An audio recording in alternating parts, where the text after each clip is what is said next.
పరిస్థితి అయితే ఏం బాగాలేదన్న. లేడీస్ ప్రత్యేకంగా బస్సుల కోసం చూస్తున్నారు. ఆటో అయితే ఎవడో ఆటో ఎక్కుతలేదు. ఉదయం నేను పోతునూరు నుంచి ఏలూరు వచ్చా, 30 రూపాయలకి వచ్చా ఒక టికెటే. అదేనా కొవ్వల్లో అదే మన దోసపళ్ళు ఎక్కారు టికెట్, ఒక టికెట్, ఆ టికెట్ అంతే. ఆ 30 రూపాయలకి వచ్చాను. ఇప్పుడు సీరియల్లో రాశా.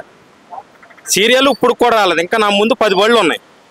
నేను ఏ టైం అవుతుందో తెలియదు. ఇప్పుడు 8ంటికి, నైట్ 8ంటికి వెళ్తే ఇంటికి వెళ్ళినట్టే. నేను ఇటు నుంచి 200 పడుద్ది. ఆ 200లో 100 రూపాయలు ఆయిల్ పోతే 100 రూపాయలు ఇంటికాడ ఇస్తే ఎలా బతికేది? అది ఇగో సీరియల్లో ఇగో పేర్లు ఇగోండి.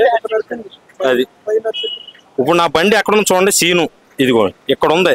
నా బళ్ళు పైన ఎన్ని ఉన్నాయి చూడండి, 10 బళ్ళు పైన ఉన్నాయి. నేను ఎన్నింటికి వచ్చాను? 6ంటికి వచ్చా. ఇప్పుడు బళ్ళు కదల 4 బళ్ళు వెళ్ళి.